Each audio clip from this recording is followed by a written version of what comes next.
초대교회 복음 전도에 대하여 특징을 4가지 정도 이야기를 합니다. 그 첫째가 뭐냐면은 복음의 중심 메시지. 복음의 중심 메시지가 초대교회의 중요한 특징으로 등장하고 있다는 거죠. 그러니까 십자가와 부활을 통해서 구원을 이루신 하나님 나라와 그 나라 왕으로서 예수 그리스도를 담대히 전했다는 거예요. 예수 그리스도가 복음의 시작이고 복음의 원형이고 복음의 완성이다. 이런 얘기를 우리가 지난주 금요일 날 얘기했던 것처럼. 두 번째는 변화된 삶입니다. 변화된 삶.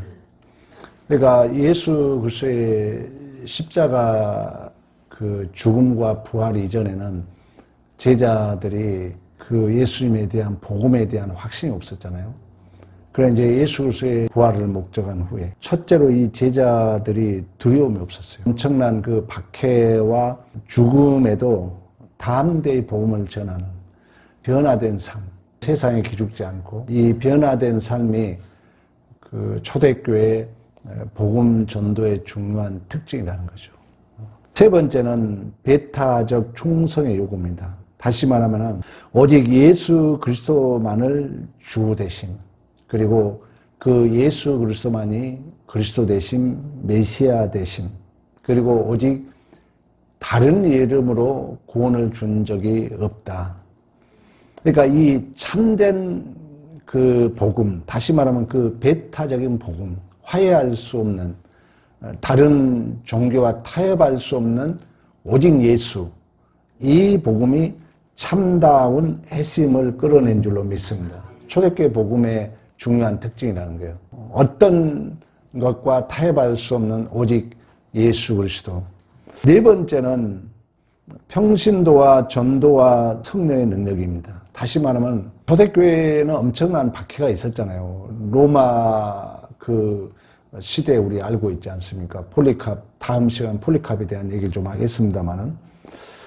근데 모든 전도자들이 이제 성령의 능력으로 말미암아 사도 바울은 수없는 배고픔과 르버슴과 굶주림과 또 옥에 갇힘, 매맞음, 그러한 감옥과 박해에도 또한 그 어떤 죽음의 위협 속에서도 복음을 전한 줄로 믿습니다.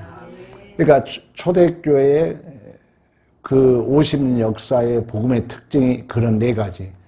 중심 메시지가 예수 그리스도이고 그 제자들의 변화된 삶, 두려워하지 않는 담대한 그 변화된 삶, 그리고 오직 예수라는 그 배타적인 요구가 진정한 핵심을 불러왔고, 네 번째는 성령의 역사로 그 어떤 위협과 그 어떤 박해와 죽음의 위험에도 담대히 그 성령의 능력을 덧입어서 복음을 증거했다는 것입니다. 그러므로 1세기 복음 전도는 참으로 놀라운 역사를 이루었습니다. 그러나 이 복음 전도는 결코 순탄한 길이 아니었다는 거예요. 왜 그러면 1세기 당시는 이방인의 철학, 그리고 종교적 전통, 그리고 로마의 권력 구조는 모든 복음을 거부하고 대적했습니다. 역설적으로 그러한 반대 속에서 복음은 더욱더 빛나게 된 줄로 믿습니다. 복음 전도는 어제나 오늘이나 그 역설의 복음이라고, 요즘도 여전히 1세기 당시에 그 어떤 로마 권력 이상으로 세속 물결이 쓰나미처럼 이 복음을 대적하고 방해하죠. 그럴수록 진흙 속의 진주가 더 빛난 것처럼 복음은 더 강력하게 빛을 발휘할 줄로 믿습니다. 그러니까 1세기 당시에 이렇게 놀라운 복음의 역사를 이루었지만은 여전히 그 복음을 거부하고 대적한 게 있었다는 거예요. 그게 뭐냐면은 이방인들의 반대, 그리고 세속문화. 1세기 당시에는 그리스 철학은 인간의 지혜를 자랑했어요. 얼마나 1세기 당시에는 철학이 성행한지 몰라요. 그리고 다신교 문화는 새로운 신을 거부했습니다. 오늘날도 마찬가지죠. 과학주의, 그리고 상대주의, 물질주의는 기독교 신앙을 시대적 착오라고 조롱합니다. 특히 요즘 젊은이들이 교회를 떠나요. 무슨 이 요즘 시대에 예수를 믿냐 그런다고 그래요. 여론에 들어보면 그렇습니다. 그러나 오늘 본문에 사도 바울이 말씀하고 있는 것처럼 십자가의 도가 멸망한 자들에게는 미련한 것이요 구원을 받는 자들에게는 하나님의 능력인 줄로 믿습니다.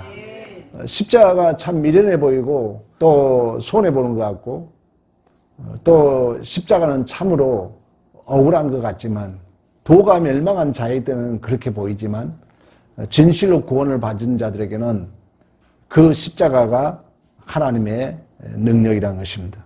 또한 유대인들의 반대와 오늘의 종교적 형식주의 1세기 당시는 유대인들은 율법, 다시 말하면 예수를 믿지 않았잖아요. 자기들의 전통적으로 하나의 그 어떤 모형적인 율법 그리고 성전을 붙잡고 그걸 그들은 자랑으로 여겼죠. 오늘날 교회 안에서도 형식만 남은 가식과 이선적인 신앙 그리고 율법적 정죄가 복음의 은혜를 방해합니다. 우리 그러한 율법 또한 성전을 자랑으로 여겼던 것처럼 왜 우리가 큰 교회에 가려고 그러죠? 물론 큰 교회에 가면은 그 문화적 여러 가지 예배의 그 어떤 형식이 더 좋아 보일 수 있어요.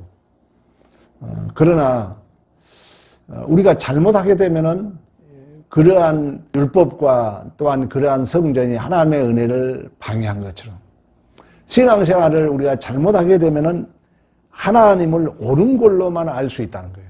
착한 선에 대해서 모른다는 선. 근데 우리가 옳은 것도 되게 우리의 오해는 대부분이 선과 악의 윤리도덕적 옳은 거에서 그칠 수 있다는 거예요.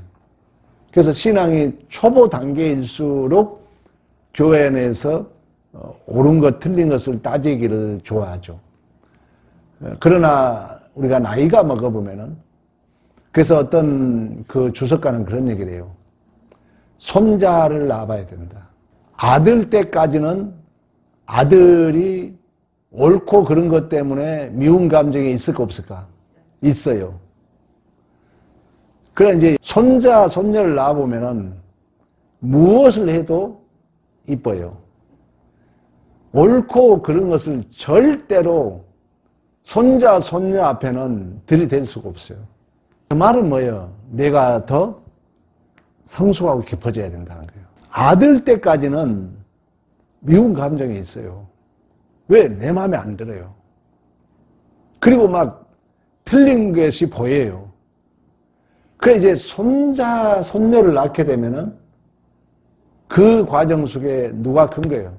내가 이제 60, 70이 넘어가니까 그때는 절대 여러분들 이제 지금은 안 믿어질 거예요. 나봐. 절대 손자, 손녀를 낳으면은 옳고 그런 것이 보이지 않아요. 다 이뻐요. 다 이뻐. 신앙이 그렇다는 거예요. 왜?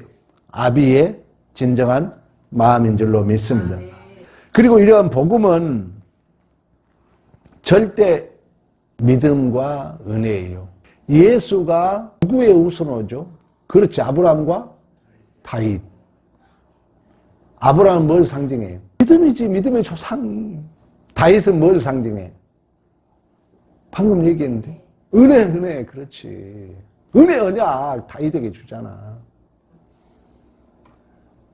믿음은 누가 했다는 거예요? 하나님이 했다는 거예요.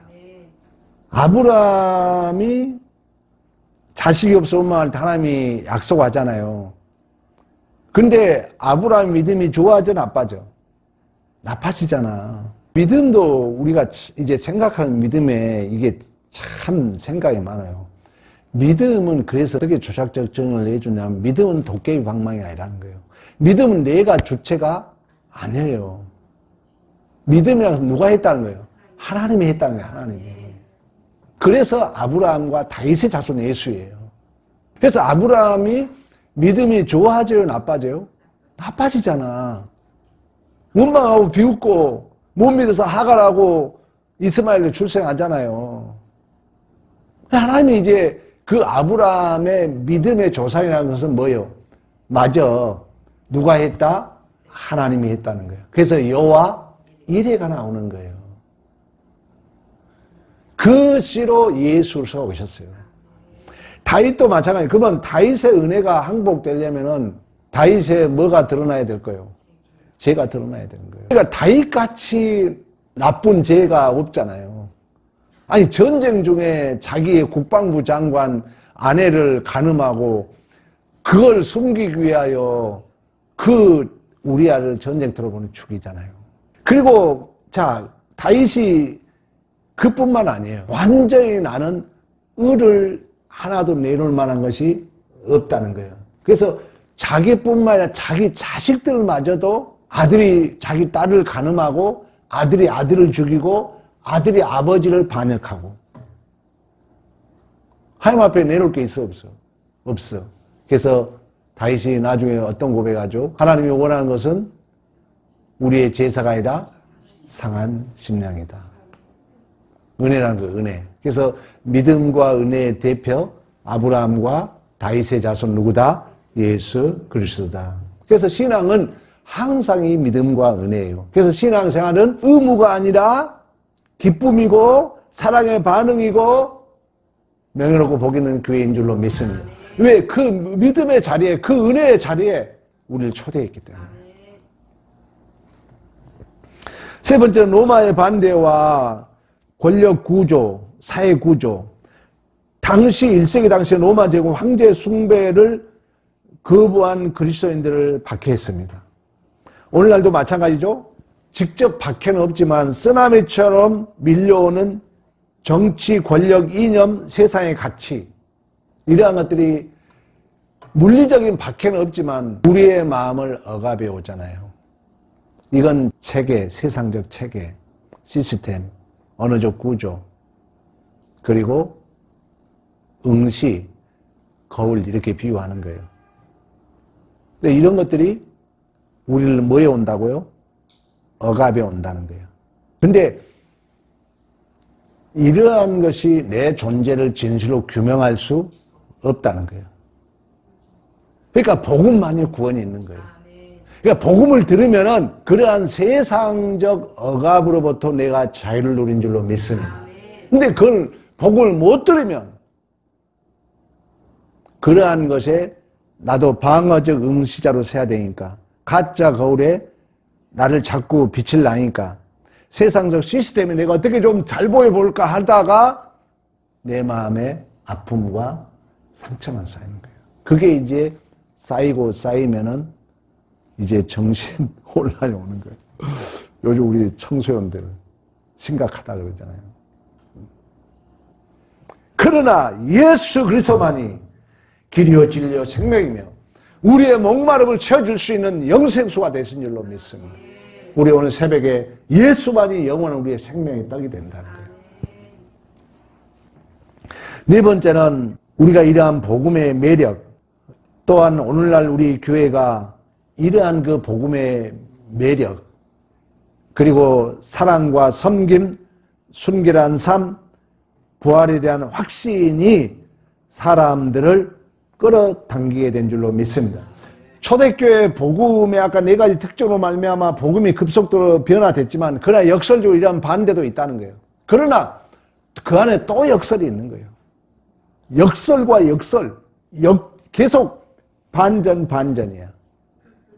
어두면 어두울수록 빛이 빛나는 것처럼 박해와 핍박이 강할수록 복음의 빛이 강력히 발휘하는 것처럼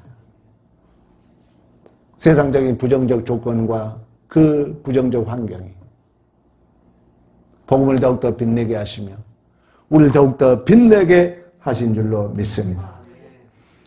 오늘날 여러분 교회가 세상의 비난을 받을 때도 있습니다. 그러나 우리의 강력한 힘은 뭐예요? 아무리 누가 나를 비방한다 할지라도 수요일날 설교 서두가 뭐였어요? 세상 사람들의 자존감은 어디서 온다 했어요? 비교의식 속에 만들어진 감정이라는 거예요. 그러면 세상 사람들이 만들어 놓은 비교는 비교를 하려면 뭐가 있어야 돼요? 그렇지, 기준이 있어야 해요, 기준이. 근데 세상은 기준이 있는 거예요, 없는 거예요? 기준이 있어요, 없어요? 없잖아요. 그러니까 내가 만들어 놓은 기준, 세상이 만들어 놓은 기준. 그건 내 기준이 높으면 높을수록 또 상처. 낮으면 낮을수록 열등감 속에 또 상처.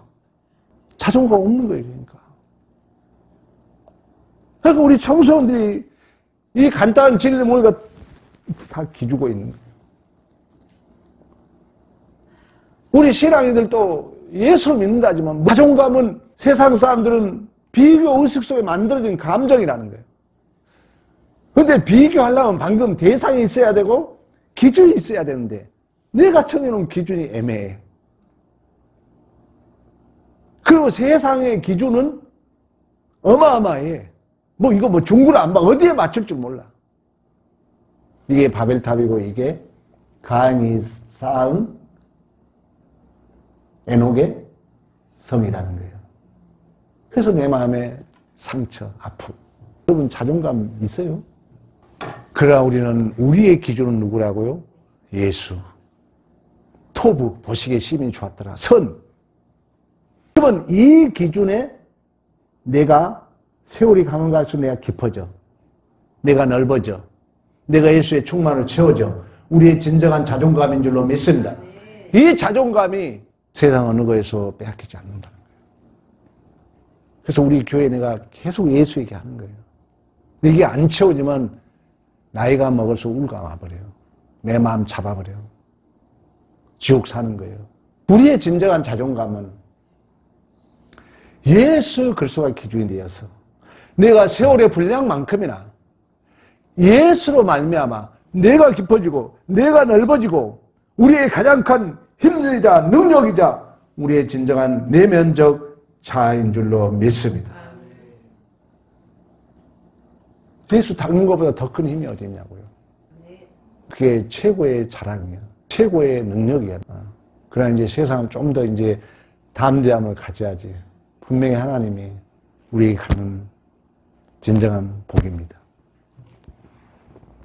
이처럼 복음의 전도의 방법은 1세기 당시에는 이제 입으로 구전되었고, 그리고 회당과 광장에서 사랑과 섬김, 순교적 증언을 했는데, 오늘날도 마찬가지입니다. 여러분들이 가정과 직장과 사회 공동체 생활 속에서 올바른 복음 전파도 중요하지만, 최고 우리의 자존감은 뭐라고요? 내가 예수 닮은 자로서 깊어지는 거예요. 그게 쉽게 말하면 원수를 사랑하는 거예요. 오른밤 치면은 이거 어려워. 왼밤 돌려도. 이 말은 물리적인 게 내 감정을 그렇게 다스리라는 거예요. 여러분 정말로 오른밤 치는데 왼밤 돌려도 어디 있어? 내 감정은 뭐라 했어요? 선은 지향성이라고 그러죠. 의도, 경향. 이거 모르면 평생 형태론 쪽에 빠져 있어. 기독교가 뭔지 모르는 거예요, 그 사람은. 죄를 한다면 선을 아는 것이고 그 선의 형태가 아니라는 거예요. 근데 이 지향성이 최종적 판명이 될 때까지 너 판단은 보류하라는 얘기예요. 내가 판단은 또 내가 죄지으니까. 왜? 그 모든 존재를 누가 이끌고 계시니까? 하나님이 이끌고 계신 줄로 믿습니다. 사랑하는 성도 여러분, 이처럼 1세기 복음전도는 이방인들의 조롱, 지금도 마찬가지죠. 세상에 우리가 기죽을 수 있어요. 세상의 시스템, 체계, 이력서. 이력서가 무슨 내 존재를 증명하냐고요. 하나님의 사랑과 섬김과 담대한 순교적 신앙으로 세상을 지금까지 변화시켜 온 줄로 믿습니다. 오늘 우리도 부르심 앞에 이렇게 서야 돼요. 어떤 세상의 조롱에 두려워하지 마시고 우리의 자존감은 뭐라고요? 우리의 자존감이 뭐예요? 정리하고 가. 예수인 기준으로 내가 깊어지고 내가 넓어지고 다시 한번 내가 예수 닮아가는 거야. 우리 기독교의 자존감. 이거 우리 후손들에게 가르쳐줘야지. 그렇지 않으면 우리 후손들은 자기 기준도 없고 세상 기준, 기준이 없는 데서 비교하다 보니까 공황장애 오는 거예요. 뭐에다 기준할 거예요? 누구하고 비교할 거예요? 그냥 막연하게 세상의 응시자 시스템, 언어적 구조, 체계, 거울 앞에 은매 기죽어. 그러니까 나 결혼도 안 해. 장가도 안 가. 애도 안 낳아. 그런 얘기 하는 거예요. 꼭 아셔야 돼. 우리의 자존감은 예수의 기준으로. 세월의 분량만큼이나 내가 깊어지고 내가 넓어진 것. 우리의 최고의 무기인 줄로 믿습니다.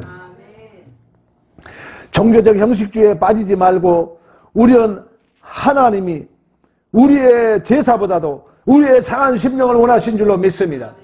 아, 그렇구나. 자꾸 여러분 뭐라 했어요? 제 폭로에 대한 얘기를 많이 했잖아요. 그러니까 하나님 우리의 상한 심령을 원한다는 말이 그 말이에요. 뭘 했다가 아니라 나의 진실된 마음, 잘했든 못했든 우리의 상한 심령을 우리 하나님은 원하신 줄로 믿습니다. 또 권력과 세상 가치에 여러분 타협하지 말고 아까 얘기했던 것처럼 세상적 시스템, 체계, 이력서, 거울, 응시 이런 거에 기죽지 말라는 거예요. 그게 속지 말라는 거예요. 내가 예수 닮은 자로 산다면 당당하게 내 길 가는 거예요. 누가 뭐라 해도. 우리가 그래서 이 자리에 온 거예요. 다른 사람들이 지금 세상적 응시에 자기적 방어적 살려고 하다 보니까 돈 번다 핑계대고 예배당 안 오잖아요. 그러면 돈 많이 벌어가지고 좀 가져와봐. 예배도 안 나오면서 맨날 돈 번다며. 어? 돈도 못 벌면서. 좀 잘 되면 교만해가지고 바빠서 못 온다고 그래. 어떻게 목사가 기도하자고요. 어? 네가 아는 목사님 사업이 잘 돼가지고 예술하루다. 예술 뭔지 알죠? 그러니까 사모님이 찾아간 거예요. 이 버릇없이 남자가 노는데 찾아왔다고. 그때부터 사모님이 하나님 제발 사업 좀 망하게 해달라고. 진짜 망했어요. 폭삭 망해가지고 그때서 이제 지하철 공사 일 가면서 맨날 그 남자 집사님이 울면서 결국 하나님이 종으로 부른 거예요. 그래서 지금 목회해요. 사업 잘 되니까 맨날 저도 그랬어요. 그래서 하나님이 망하게 해서 이 자리에 왔어요. 그런 것처럼 여러분 세상적인 이러한 체계, 시스템 이런 데 기죽지 마시고 내가 하나님의 자녀로서 예수 닮은 자로서의 우리의 최고의 자존감이며 최고의 능력이며 우리의 최고의 힘이며 최고의 영적 무기인 줄로 믿습니다. 그리고 사랑과 섬김으로 복음의 매력을 드러내며 여러분 복음의 매력 하나님 나라의 통치 원리는 뭐예요? 맨날 나보고 어렵다고 하지 말고 하나님 나라 통치 원리가 뭐냐고. 하나님 나라의 쉽게 말하면 율법의 원리가 뭐예요? 율법의 원리, 법의 원리가 뭐예요? 너가 하나님 자녀로 태어났다면 새 계명을 주노니 뭐라고 그래요? 사랑하라 그러잖아. 하나님 나라의 통치 원리는 뭐라고요? 사랑이라는 거예요. 100번은 내가 했어요. 100번은. 사랑이야. 사랑은 주체가 상대에 있는 거예요. 하나님 나라. 이거보다 더 큰 무기가 어디 있냐고요. 아무리 시대가 어렵다 하지만 아무리 복음이 지금 거부당하고 있다 할지라도 이러한 진정한 복음의 매력을 가지고 다가갈 때 하나님의 복음은 초대교회부터 지금까지 전파됐던 것처럼 100배, 60배 세운권성 땅의 충만 사도행전의 역사는 오늘 또 주임성교의 행전으로 문학식 행전으로 계속되고 있는 줄로 믿습니다. 여러분 십자가의 도가 멸망한 자들이 미련한 것이고 구원을 받는 자가 하나님의 능력으로 말씀했던 것처럼 어떤 환경 조건이 있다 할지라도 내가 십자가 붙들고 예수 붙들고 예수 닮은 자로 살려고 예수로 노력하는 여러분이 진정한 이 시대의 주인공이며 하나님 나라의 주인공이며 금보다 귀한 길이요 진리요 생명으로 여러분 존재와 인생이 빛날 줄로 믿습니다. 이러한 복이 있기를 간절히 축복합니다.